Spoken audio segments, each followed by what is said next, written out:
The Florida Gators, man, the most underrated team in the Big 12 this year, people, are the Kansas Jayhawks. And no, we're not talking college basketball, folks. We're talking college football. Do y'all remember when Kansas was 5-0 and they were ranked inside the top 25 for the first time in years? And Jalon Daniels was a legitimate Heisman contender? And then he got injured, and then their season kind of went left. Well, this season, they returned 91% of their offensive production last season, and they returned 80% on defense. Now, defensively, they probably aren't going to be good. I mean, they were terrible and pretty much everything statistically in defense last year. Like, this is basically a basketball team playing football. They're all offense, probably minimum defense. Even though I am a big fan of Kenny Logan at safety, he's a dude. But this offense is going to be one of the best in college football. First of all, they got Jalon Daniels, who may be the most underrated quarterback going into the upcoming college football season. We keep talking about dark horse Heisman contenders. He should be on your list. He was a front runner to win it at one point last season. Anytime you're going crazy at Kansas, fam, you're special. This program has been bad for what, like decades? Like Kansas, before Jalon Daniels started going off last season, their fans didn't even talk about football season. They just skipped automatically the basketball season. And you look at Jalon Daniels, I mean, this dude can do it all. He's really good throwing the football. He's really dynamic running the football with his legs. And you return a lot of experience on the offensive line and that receiver. This is one of the most explosive offenses heading into this upcoming college football season. This defense probably isn't going to be good. It may be slightly improved, but this offense is going to be special. Lawrence Arnold, Quentin Skinner, both of those dudes were averaging 16 yards per reception.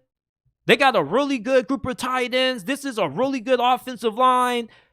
If you're wondering who could be this year's TCU, look at Kansas. You can laugh all you want to because it sounds strange, but I think they're getting heavily disrespected. They weren't even ranked in the AP top 25 that recently came out. You know, they don't really have high odds to win the Big 12. I saw some Big 12 preseason rankings that had them, like, not even in the top 5. Really kind of surprising to me when you look at what this team returns and how good their starting quarterback is. Anytime you have a quarterback this good, there's not a single game that you shouldn't be able to win. And the Big 12 outside of Texas, like, it's up to anybody who could, you know, be in the Big 12 championship game. Like, Texas has the talent, but are they actually going to be able to live up to their expectations this year? Oklahoma, don't really know about them. Many people don't really believe in Brent Venables. I do like what Joey McGuire and Texas Tech got going on. But it's like, if you feel like Texas Tech can win the Big 12, then why can't you have that same attitude towards Kansas? They got way more dynamic players on the offensive side of football than what Texas Tech does, and they got a better quarterback. Tyler Shuck got a lot of potential, and when he's healthy, he does win games, but I'll take Jalon Daniels over Tyler Shuck in a heartbeat. And I don't think that Texas Tech has the kind of explosive players on offense that Kansas has. Kansas has way more speed and way more one-play touchdown potential than what the Red Raiders have. And I like Baylor, but I think Baylor is one of those middle-of-the-road programs that every once in a while they'll have a big season. I think Kansas, with everything that they have coming back, I don't see how you can view this team as having a legitimate shot to win the Big 12. Like, I got these boys winning 10 games and making it to a New Year's Six bowl game. And if you're not careful, you might end up losing some money when you bet against Kansas. Like, I think one of the biggest games in the Big 12 this year is going to be Texas versus Kansas, because that could be a potential Big 12 championship game. Honestly, Kansas, with what they have on offense, with their explosiveness at receiver, the fact that you got Jalon Daniels at quarterback, you got Devin Neal, like Lance Leopold, I don't know how you pronounce it, Leopold, but however you pronounce it, this Kansas program, like, they got a lot of buzz when it comes to their football program. I think they put down a lot of money on some new facilities.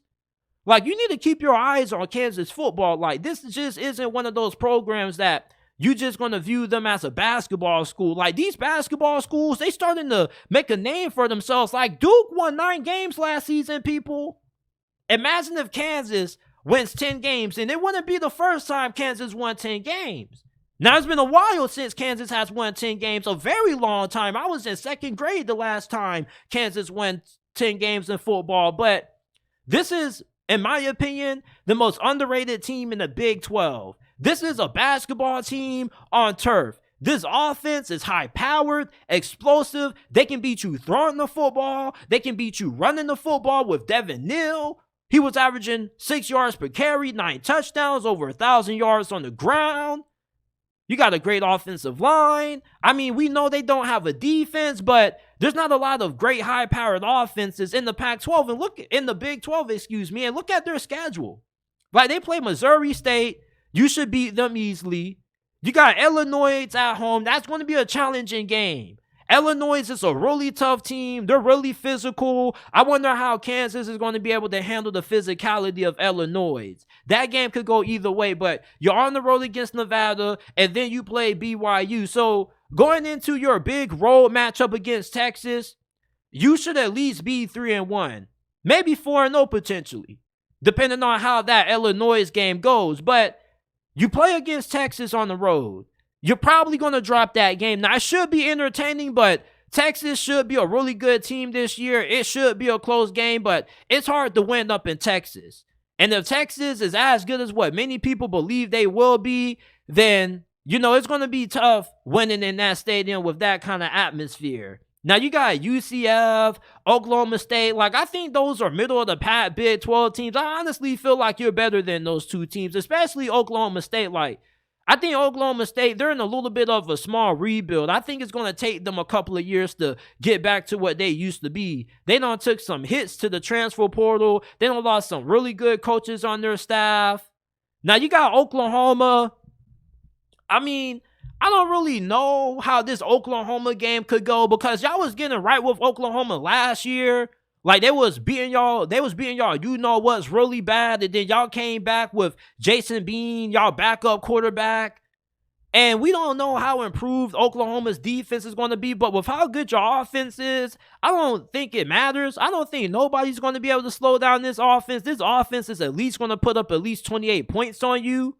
Now, if you can score at least 30 points a game on Kansas defense, then you're probably going to be able to hang with them, but I don't think there's too many teams that are going to be able to hang with this offense. But Oklahoma is a team that you don't really know what to expect from them, so we're just going to say that's a draw. Iowa State, they don't got a quarterback. He was gambling on games. Like, I think they're in for another tough year. Texas Tech is going to be a really big game if you're a big Big 12 diehard. You got two programs that are looking to have breakthrough seasons. Texas Tech is a team that a lot of people are picking to be a dark horse team to win this conference. I won't even say dark horse. Like, I think On3 had them in the New Year's Six Bowl game, so I think they got them making it to the Big 12 championship game, and Joy McGuire does have this program trending upwards. The recruiting is upwards, but Kansas State, though, they've been, putting in some work and improving their football program. They've been investing heavily into their facilities, so this is going to be one of the biggest games in the Big 12 if you're a diehard Big 12 fan. And then you got Kansas State, which, that's your rival. That's going to be a big game because Kansas State won the Big 12 last year, and many Kansas State fans think this is the best Kansas State team they've had since 2012. And then you got Cincinnati. I'm just good on Cincinnati. You should take care of them, boys. So I got Kansas winning at least 10 games. So they probably will have 2 losses. I'll say they'll take a loss to Texas, and then they'll probably lose to either Oklahoma or Texas Tech, one of those 2 games, or maybe Kansas State. But overall, with everything that they return offensively, how good their quarterback is, we keep talking about dark horse Heisman contenders, and I very rarely hear Jalon Daniels' name brought up. This dude is one of the best quarterbacks in college football. He's a dog, but I think the Big 12's most underrated team is going to be the Kansas Jayhawks.